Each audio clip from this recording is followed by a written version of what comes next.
शिल्पी की जिठानी काफी तेज मिजाज की थी। वो खुद तो शिल्पी पर रौब चलाती, साथ ही सास के भी कान भरती। वो तुझसे पहले आई थी, उसने जितना काम इस घर के लिए किया है ना, तू सोच भी नहीं सकती। जेठानी का मान रखना, वो जो बोले वो करना तेरा फर्ज है, समझी शिल्पी? शिल्पी परेशान रहती। वो पति को भी कुछ नहीं कहती कि कहीं वो परेशान ना हो। लेकिन फिर एक दिन, पापा पापा, ताई जी मम्मी को हमेशा डांटती रहती है। वो सारा काम करती है, फिर भी उन्हें खाने को भी नहीं देती।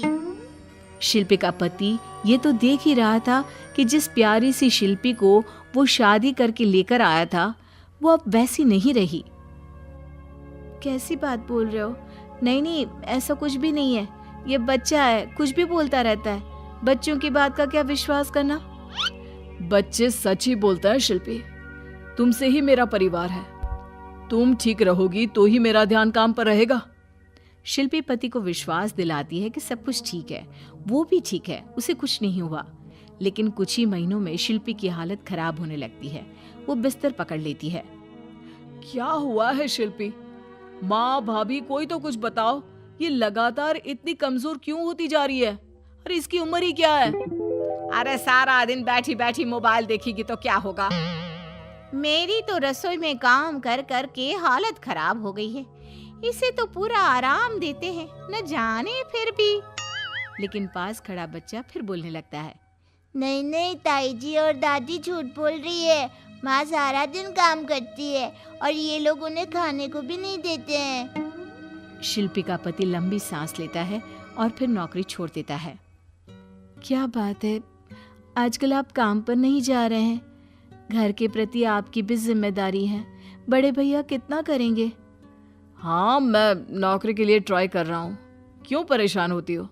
अरे इतना तो कमाई लिया है कि 2 महीने बैठकर खा सको, है ना? चलो आज घुमा कर लाता हूँ तुम्हें। शिल्पी की जेठानी को शिल्पी की ऐश बिल्कुल अच्छी नहीं लगती, लेकिन वो क्या करती। फिर एक दिन, माँ हम लोगों को दिल्ली शिफ्ट होना पड़ेगा, मेरी नौकरी दिल्ली लग गई है। जेठानी ये सुनकर खुश हो जाती है। माँ, राजेश भैया दिल्ली चले जाएंगे, फिर तो हम लोग शिल्पी को अच्छे से घर के सारे काम में लगा देंगे। फ्री की नौकरानी फिर तैयार हो ही रही है हमारे लिए। हाँ, बिल्कुल सही कहा तुमने। शिल्पी ये सुनकर रोने लगती है। उसे समझ में नहीं आता कि वो क्या करे।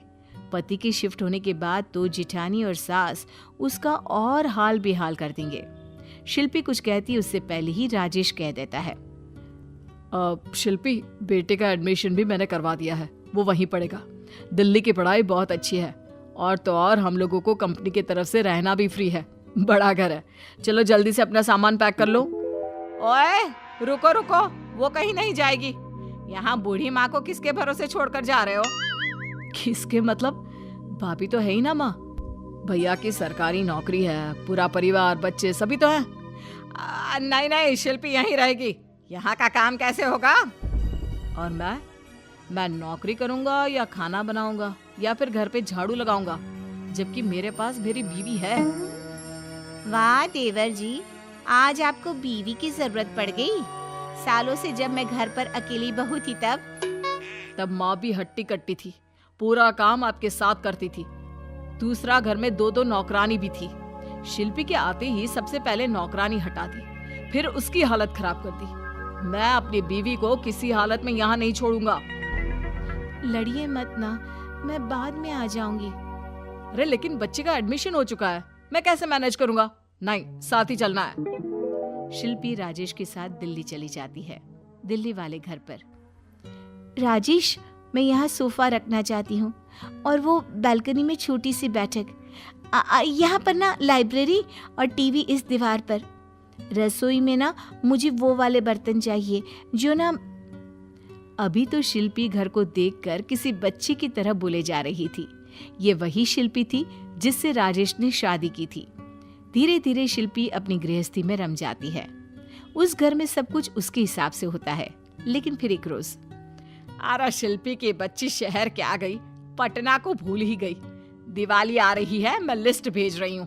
सुना है वहाँ कपड़ा अच्छा मिलता है, लेकर आना।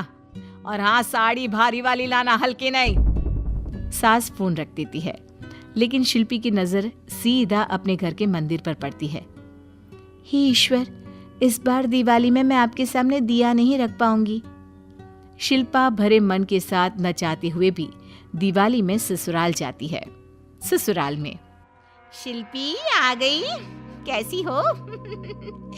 क्या बात है, दिल्ली का पानी तो अच्छा सूट कर गया है। हाँ, कोई जिम्मेदारी तो है नहीं। राजेश सुबह जाकर शाम को आता है, मुन्ना भी स्कूल में। अरे कितना खाना बनाना होगा, ये तो सब जानते हैं। वैसे तो देखो कितनी सुंदर हो गई है।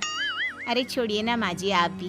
अब तो ये तो अपनी अपनी किस्मत है, कहाँ हम सारी जिंदगी सबके साथ ही रह गए। अरे तेरे जैसी बहू होना तो बहुत मुश्किल है। पर कोई ना, अब शिल्पी तुम आ गई हो तो मिठाई की जिम्मेदारी तुम ले लो। शिल्पी भी चुपचाप त्योहार के दिन पकवान बनाती है, सारा घर साफ करती है और घर के सामने जैसी ही रंगोली बनाकर खड़ी होती है कि हाय रे, ये क्या कर दिया? मैंने पूरे साल सपने देखे थे कि ये रंगोली बनानी है, वैसे रंग भरने हैं, ये कैसे हल्के से रंग से सजा दिया। राजेश सब सुन रहा था।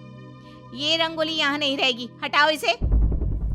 शिल्पी आंखें लाल कर लेती है, लेकिन त्योहार के दिन किसी का मूड ऑफ ना हो इसलिए कुछ नहीं कहती। वो कपड़े से सारी रंगोली साफ करके अंदर आती है कि ये गोभी बनाने को किसने कहा था? पनीर बनना था आज।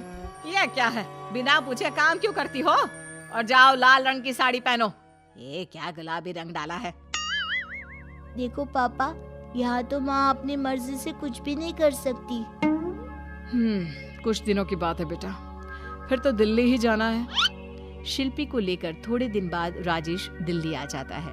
फिर अगले त्योहार में राजेश, माँ का फोन आ रहा है, वो त्योहार में घर जाना है ना, तो लिस्ट भेजी है। नहीं शिल्पी, इस बार हम दिवाली यहीं अपने घर में मनाएंगे। लेकिन माँ, उनसे मैं बात कर लूंगा। तुम ये सोचो कि दिवाली कैसे मनानी है। शिल्पी खुश हो जाती है। लेकिन लक्ष्मी जी का अभिनंदन तो अपने घर में करना चाहिए ना। तो ये किसका घर है? 10 साल से हम यहीं रह रहे हैं, वैसे भी छठ में तो चलना ही है। क्यों? शिल्पी को शांति होती है कि कोई तो है जो उसका पूरा ख्याल रखता है और उसके बारे में सोचता है। ये कहानी एक ही परिवार की 2 बहुओं की है, जिसमें जेठानी देवरानी से बहुत जलती है। आइए देखते हैं क्यों।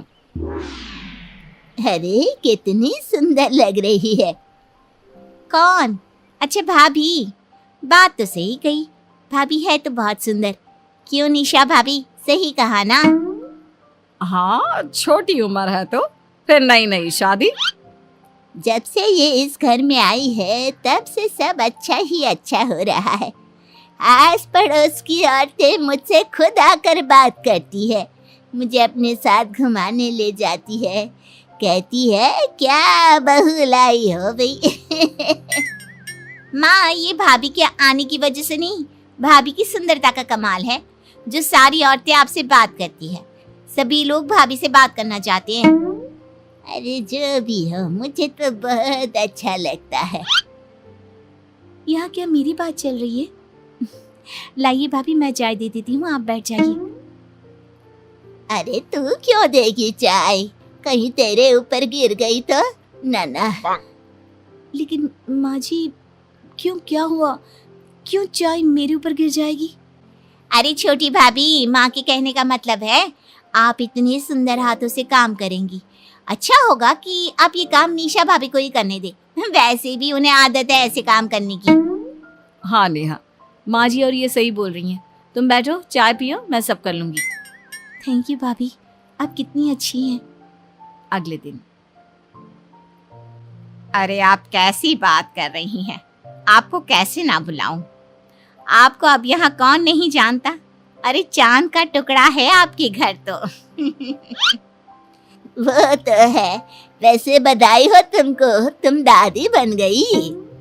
हाँ, एक और बात, जब आप मेरे पोते के नामकरण में आएंगी ना, तो प्लीज अपनी बड़ी बहू के बदले अपनी छोटी बहू को ले आना। क्या पता उसका हाथ लगने से मेरा पोता बड़ा होकर उसकी तरह सुंदर और गोरा चिट्टा बन जाए। हाँ, क्यों नहीं, जरूर लाएंगे। जो जेठानी आज से पहले पूरा घर संभालती थी, हर एक की जरूरतों का ख्याल रखती थी, देवरानी के आ जाने के बाद उसे सबने पूछना ही जैसे छोड़ दिया था। फिर एक रोज वो अपनी माँ से बात करती है।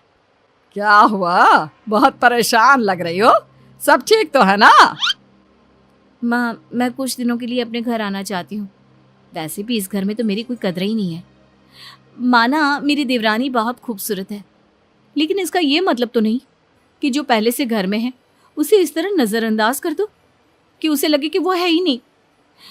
माँ, मैं बहुत परेशान हूँ, कुछ दिनों के लिए रिलैक्स करने आना चाहती हूँ। अरे बेटा, कुछ नहीं होता, यह बस कुछ दिनों की बात है। देखना, जैसे ही कुछ साल बीत जाएंगे उसके साथ सब कुछ नॉर्मल हो जाएगा। अरे खूबसूरती कौन सा हमेशा रहती है, जो रहते हैं वो है गुण, और मेरी बेटी तो गुणों की खान है। पर माँ, आज के समय में गुण कौन देखता है? अगर माँ मैंने कुछ नहीं करा ना, तो मेरी हालत घर के उस सामान जैसी हो जाएगी जो घर पे रहे ना रहे, घर वालों को कोई मतलब नहीं। अरे तू क्या करेगी, ऐसा क्या कर सकती है कि घर वाले पहले की तरह तुझ पर ध्यान दे? देख बेटा, कुछ गलत ना कर लेना। ये सब जो भी हो रहा है ना, उस नेहा की वजह से हो रहा है। अगर नेहा इस घर से चली जाए ना, तो सब पहले जैसा हो जाएगा। तब घर के लोग मुझे सामान की तरह नहीं, एक इंसान की तरह ट्रीट करेंगे। अरे लेकिन तू उसे निकालने के लिए क्या कर सकती है, और वो क्यों जाएगी? उसका भी तो ससुराल है ना। बस आप देखते रहिए माँ, मैं क्या करती हूँ। बहुत हो गया, अब बर्दाश्त से बाहर है ये सब कुछ। ना माँ, और नहीं। फिर अगले दिन, नेहा, क्या तुम माँ जी को उनकी बीपी की दवाइयाँ दे दोगी? मैं ज़रा कुछ काम कर रही हूँ। माँ जी को वक्त पर दवाई देना ज़रूरी है, जानती ही होगी। हाँ भाभी, क्यों नहीं, कहाँ है दवाई? वैसे भी माँ जी ने मेरे लिए जितना किया है वो तो मेरी सगी माँ भी नहीं करती। ऐसा क्या कर दिया माँ ने? देखिए ना, कैसे महारानी बना कर रखती है मुझे वो।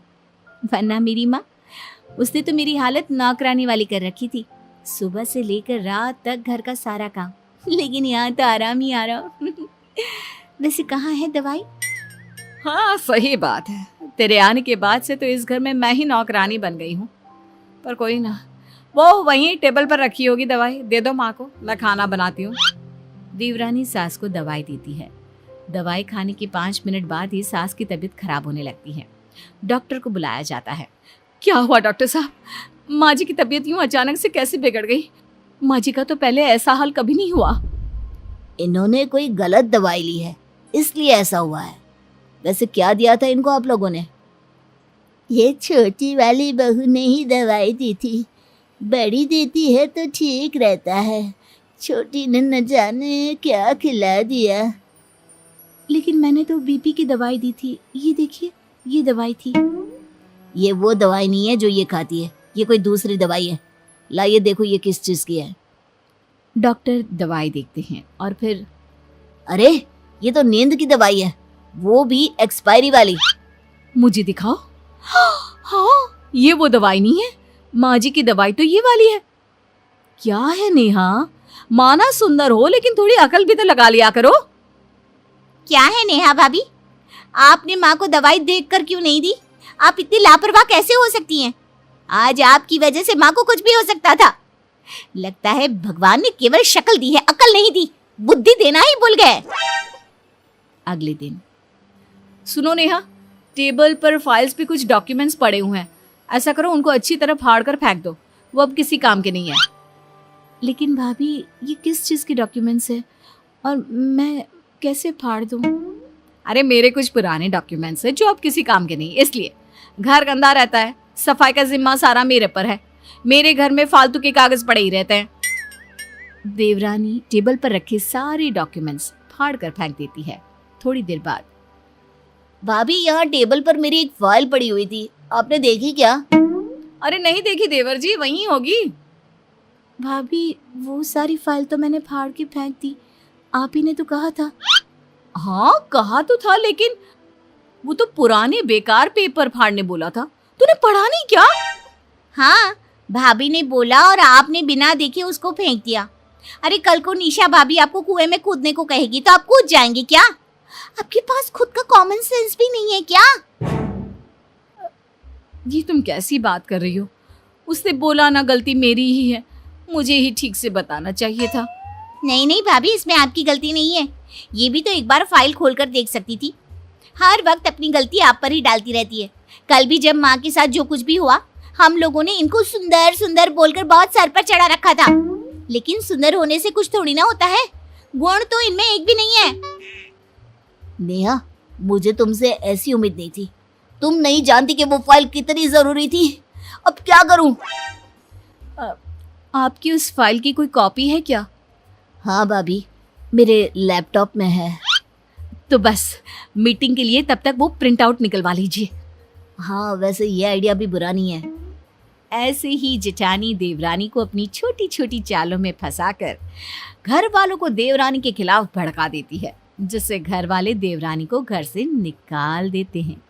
और ऐसे हमारी जेठानी जी देवरानी को घर से विदा करती है।